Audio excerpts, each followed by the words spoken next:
श्री शिवाय नमस्तुभ्यम। हर हर महादेव। दोस्तों, आप सभी लोग जानते हैं कि 16 अगस्त 2024 के दिन यहां पर श्रावण महीने का शुक्रवार एकादशी तिथि पड़ रही है। दोस्तों, ये जो शुक्रवार है श्रावण महीने में पड़ने वाला सबसे बड़ा शुक्रवार एकादशी तिथि है, क्योंकि यह श्रावण महीने में पड़ रहा है, जिसका बहुत ही बड़ा और विशेष महत्व होता है। और ऐसा दिन पूरे साल में सिर्फ एक ही बार आता है। और दोस्तों, आप सभी लोग जानते हो कि श्रावण महीने का शुक्रवार एकादशी तिथि का अगर सबसे बड़ा कोई उपाय है तो वह 5 हरे मूंग के दाने वाला उपाय है। तो दोस्तों, इस श्रावण माह के दूसरे शुक्रवार एकादशी तिथि के दिन आप लोगों को इस 5 हरे मूंग के दाने वाला उपाय को जरूर करना है।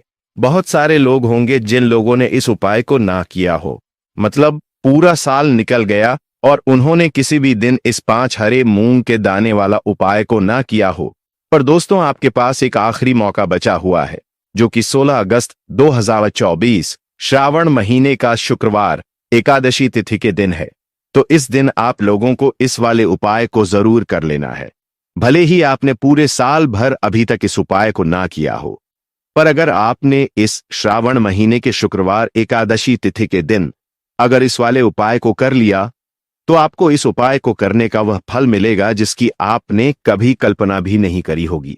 इसीलिए आप लोग इस वाले उपाय को एक बार जरूर कर लेना, ताकि आप लोगों के हाथ से यह मौका ना जा सके और आपको इस उपाय को करने का फल मिल सके। दोस्तों, यह उपाय पंडित जी ने अपनी अभी की ही शिव महापुराण की कथा में बताया है, जिस उपाय को आज हम आपको बहुत अच्छे से समझाने वाले हैं। इस वीडियो को देखने के बाद इस उपाय को समझने के लिए आपको कोई और वीडियो को देखने की जरूरत नहीं पड़ेगी। तो चलिए दोस्तों, उपाय को शुरू करते हैं। देखिए दोस्तों, यह उपाय श्रावण महीने के 16 अगस्त 2024 श्रावण महीने का शुक्रवार एकादशी तिथि के दिन यह इतना खास होता है, इतना महत्वपूर्ण होता है। देखा है, कभी कभी बड़े बड़े पूजा पाठ अनुष्ठान से जो मनोकामना पूर्ण नहीं होती, वह श्रावण महीने के दिन एक छोटे से उपाय करने से ही आपकी मनोकामना पूर्ण हो जाती है। और बहुत सारे लोगों ने इस उपाय को किया भी है और उनको इस उपाय को करने का फल भी जरूर मिला है। अगर आप लोग भी इस उपाय को करना चाहते हैं तो आप इस उपाय को पहले अच्छे से समझ लेना, सुन लेना, उसके बाद करना। आपको इस उपाय का फल जरूर मिलेगा और इस उपाय को कर लेने से आपके घर में चाहे किसी भी प्रकार का दुख और समस्या क्यों ना चल रही हो, आपको उसका कारण भी नहीं पता है कि भाई यह समस्या किस कारण से चल रही है। उसका कुछ भी कारण हो सकता है, जैसे कोई दोष हो सकता है या किसी भी तरह का मंगल दोष भी हो सकता है। तो इस दिन आप लोगों को 5 हरे मूंग के दाने वाला उपाय कर लेना है।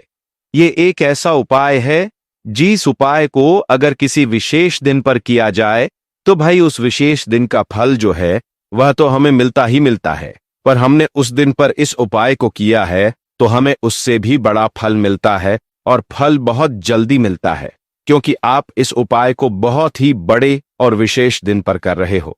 तो चलिए अब उपाय के बारे में बात करते हैं, लेकिन उससे पहले आप लोगों को यह जानना आवश्यक है कि आखिर यह उपाय किस समय करना है, किसको करना है और कैसे करना है। तो चलिए हम आगे आपको वीडियो में एक एक करके बता देते हैं।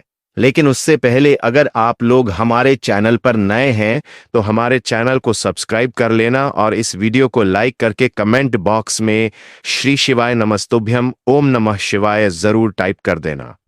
तो दोस्तों, इस 5 हरे मूंग के दाने वाले उपाय को हमें इस शुक्रवार एकादशी तिथि के दिन कैसे करना है, किसको करना है, किस समय करना है और कहां पर करना है, यह सारे सवालों के जवाब आपको इस वीडियो में मिल जाएंगे। और जो ये वीडियो देखेगा भाई, उसको 5 हरे मूंग के दाने वाला उपाय को जरूर करना चाहिए, क्योंकि इस दिन 5 हरे मूंग के दाने का भी बहुत ही बड़ा और विशेष महत्व होता है। और जब बात आ जाए 5 हरे मूंग के दाने की, तो ये सोने पे सुहागा वाली बात हो जाती है और ये एक बहुत ही बड़ा उपाय हो जाता है इस श्रावण महीने के शुक्रवार एकादशी तिथि का। तो अब दोस्तों, इस 5 हरे मूंग के दाने वाले उपाय को आखिर करना किसको है, सबसे पहले हम लोग वह बात जान लेते हैं। तो देखो, घर की जो बड़ी माताएं बहनें होती हैं, उन माताओं बहनों में से कोई भी एक बड़ी माता बहन इस वाले उपाय को कर सकती है। और दोस्तों, अगर आप चाहे तो अपने घर में से सभी सदस्यों को भी इस उपाय को करवा सकते हैं। अगर किसी व्यक्ति की खुद की कोई मनोकामना है, खुद का कोई दुख और समस्या है जो कि वह अपने लिए इस उपाय करना चाहता है, तो वह खुद अपने लिए भी कर सकता है। बाकी अगर कोई घर में से ऐसा है जो कि अपने पूरे घर परिवार की सुख और शांति के लिए यह वाला उपाय करना चाहता है, तो भाई वह भी कर सकता है। उसमें भी कोई दिक्कत वाली बात नहीं है। कहने का मतलब यह है कि इस उपाय को हर एक सदस्य भी कर सकता है और पूरे घर परिवार के सदस्य के लिए घर की बड़ी माताओं बहनों में से कोई एक माता बहन भी कर सकती है। माताएं बहनें अगर घर में उपस्थित ना हो या वह यह वाला उपाय ना कर पा रही हो, तो फिर घर का कोई बड़ा सदस्य भी इस 5 हरे मूंग के दाने वाला उपाय को कर सकता है, चाहे फिर वह पुरुष ही क्यों ना हो। उसमें कोई भी दिक्कत वाली बात नहीं है। 5 हरे मूंग के दाने वाले उपाय को आखिर हमें किस समय करना है?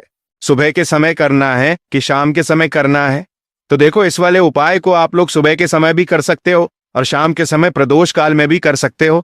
अब अगर आप पूछो कि भाई सबसे उत्तम समय कौन सा रहेगा इस 5 हरे मूंग के दाने वाले उपाय को करने का, तो हम आपसे बस यही कहेंगे कि इस उपाय को आप सुबह के समय करेंगे तो ज्यादा बेहतर होगा। बाकी अगर प्रदोष काल शाम के समय भी करेंगे तो भी अच्छा होगा, उसमें कोई भी दिक्कत वाली बात नहीं है। तो अब दोस्तों, जो अगली सबसे बड़ी और महत्वपूर्ण बात आती है वह यह आती है कि अगर सुबह हम इस उपाय को करेंगे तो हमें कितने बजे से लेकर कितने बजे तक के बीच में करना है, और शाम के समय प्रदोष काल में करेंगे तो हमें कितने बजे से लेकर कितने बजे के बीच में करना है। तो देखो, सुबह जितनी जल्दी हो सके आप उपाय को करने की कोशिश करना। बाकी अगर किसी कारणवश लेट भी हो जाओ, थोड़ी देर भी हो जाए, तो 10 या 12 बजे तक भी आप उपाय कर लेना, पर 12 बजे से ज्यादा देरी ना हो, इस बात का ध्यान रखना। उसके बाद में दोस्तों, अगर शाम के समय प्रदोष काल की बात करें, प्रदोष काल का जो समय होता है वह शाम के 6 बजे से शुरू हो जाता है। मतलब शाम के 6 बजे से लेकर 7 बजे के बीच का जो समय होता है, यह समय प्रदोष काल का समय होता है। पर अभी जो मौसम चल रहा है, इस मौसम में शाम बहुत देरी से होती है, तो आप इस उपाय को 7 या 8 बजे के बीच में भी कर सकते हो। मतलब शाम के 6 बजे से रात 8 बजे के बीच में आप कभी भी इस वाले उपाय को कर सकते हो, उसमें कोई भी दिक्कत वाली बात नहीं है। देखिए, कल शुक्रवार की एकादशी तिथि है। सबसे पहला उपाय जो होगा वह 5 हरे मूंग के दाने वाला उपाय होगा। बहुत ही अच्छा उपाय है। यह उपाय भी आपको एकादशी तिथि पर करना है।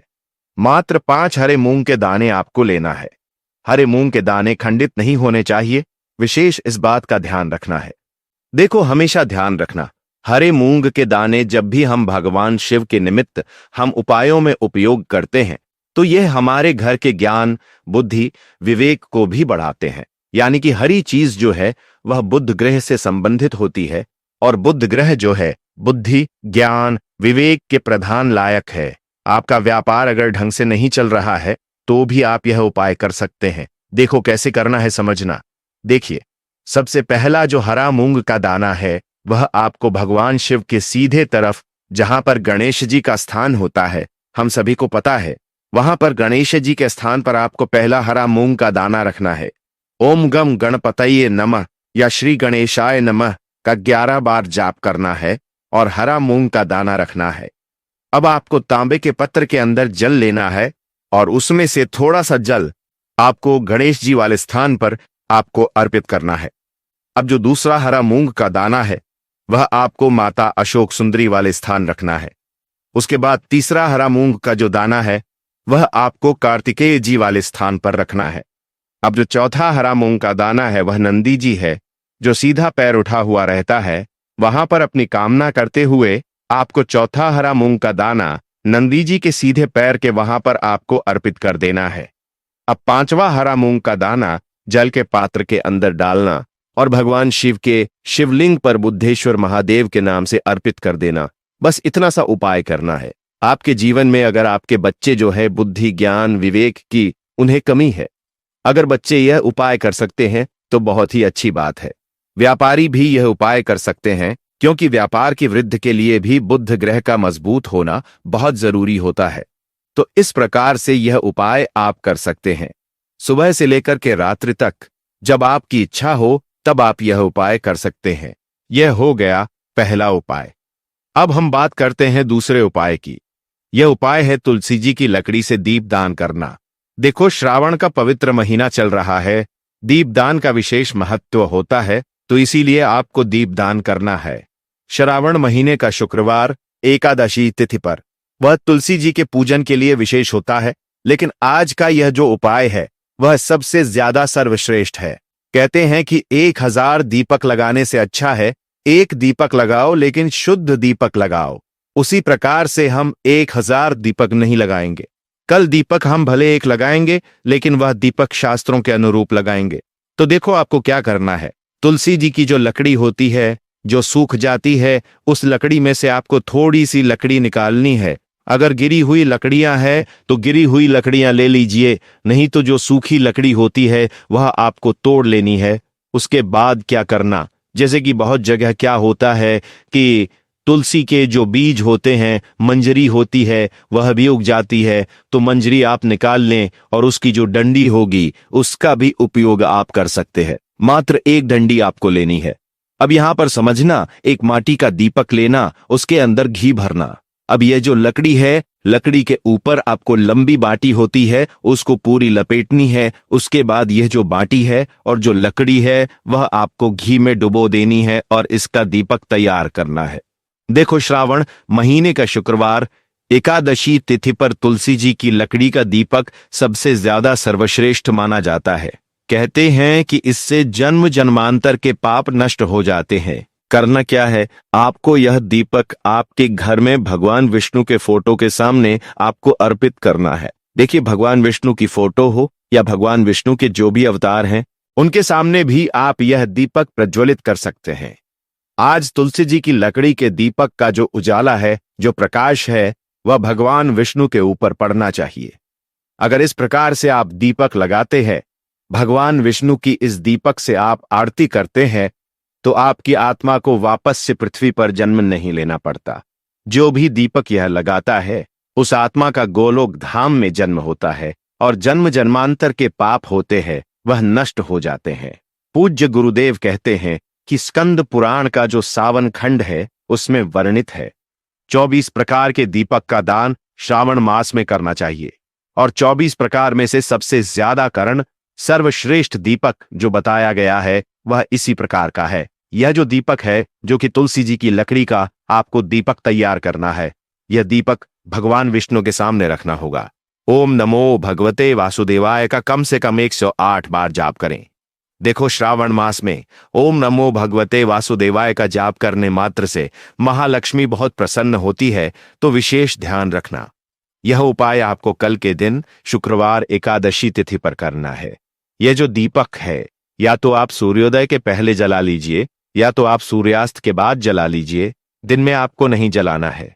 शुक्रवार एकादशी तिथि पर आप लकड़ी निकाल सकते हैं और रात में आप यह उपाय कर सकते हैं, लेकिन दिन में दीपक को आपको प्रज्वलित नहीं करना है।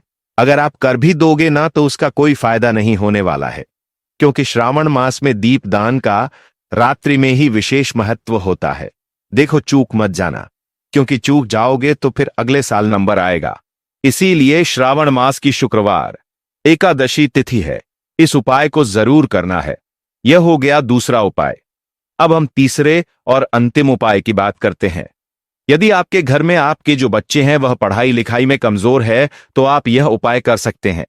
यदि आपके जीवन में बहुत ज्यादा उदासी है, यानी कि आपका किसी भी कार्य में मन नहीं लगता है, आप सुस्त रहते हैं, या घर का कोई भी ऐसा व्यक्ति है जो सुस्त रहता हो, जिसके जीवन में बहुत ज्यादा समस्या है, चाहे व्यापार से जुड़ी कोई समस्या है, चाहे पढ़ाई लिखाई से जुड़ी कोई समस्या है, चाहे घर संबंधित कोई समस्या है, तो वह सारी समस्या को भी दूर करने के लिए, साथ ही साथ जो लोग उदास रहते हैं, जिनमें शक्ति नहीं है, तेज नहीं है, प्रकाश पुंज नहीं है, यानी कि कुछ भी उनको अच्छा नहीं लगता है, अगर रोग से ग्रसित हो, तो उन लोगों को भी यह उपाय करना चाहिए। देखो, यह तीसरा उपाय बहुत ही अच्छा सा उपाय है। आपको क्या करना है, एक तांबे का पात्र लेना है, तांबे के पात्र के अंदर जल डालना है और उसी जल के अंदर आपको एक गुड़ का टुकड़ा डालना है। अब देखो, आप तांबे के पात्र के अंदर गुड़ का प्रयोग कर सकते हैं। अब आपको यह पत्र को लेकर सबसे पहले आंकड़े के पेड़ के वहां पर जाना है और आंकड़े की जड़ में ओम गम गणपतये नमः या श्री गणेशाय नमः का जाप करते हुए थोड़ा गुण मिश्रित जल आपको आंकड़े के पेड़ की जड़ में थोड़ा सा जल अर्पित कर देना है। आधा लोटा जल आप वहां पर अर्पित करेंगे और देखिए आधा लोटा जल और बचा हुआ है। अब उस आधे लौटे जल को लेकर आपको भगवान शिव के मंदिर में आना है और भगवान शिव के शिवलिंग पर आपको अर्पित कर देना है। श्री शिवाय नमस्तुभ्यम का जाप करते हुए आपके जीवन की कोई भी परेशानियां है, कोई भी विपदा है, उसका स्मरण करना और भगवान से प्रार्थना करनी है कि यह सारी परेशानियां दूर हो जाएं। देखिए, यह जो उपाय आप करोगे तो विशेष ध्यान रखना, जो आंकड़े का पेड़ होगा वह पूजनीय पेड़ होना चाहिए, यानी कि जो मंदिर में लगे रहते हैं, जिनकी लोग पूजा करते हैं, वह आंकड़े के पेड़ के वहां पर जाकर के आपको यह पूजा करनी है। हो सके तो पुराना जो प्राचीन आंकड़े का पेड़ होता है वहां पर जाकर यह उपाय करना। तो देखो, यह बहुत ही अच्छा सा उपाय था। आपकी जो भी परेशानियां हैं वह आपको आंकड़े के पेड़ के वहां पर गजानंद यानी कि भगवान श्री गणेश जी से आपको बोलनी है। साथ ही साथ वही परेशानी आपको महादेव के मंदिर में जाकर के भगवान शिव से भी बोलनी है। तो यह हो गया शुक्रवार एकादशी तिथि के दिन का तीसरा उपाय। हमने आपको आज के इस वीडियो में 3 विशेष उपाय बताए हैं। तीनों में से जो भी उपाय आपको करना है वह उपाय आप कर सकते हैं। विशेषकर तुलसी जी की लकड़ी का दीप दान तो करना ही करना है। तो दोस्तों, यह थे पूज्य गुरु जी द्वारा बताए गए कुछ बहुत ही खास उपाय। अगर आपको जानकारी अच्छी लगी हो तो वीडियो को लाइक और चैनल को सब्सक्राइब कीजिएगा। मिलते हैं फिर एक नए वीडियो के साथ। श्री शिवाय नमस्तुभ्यम।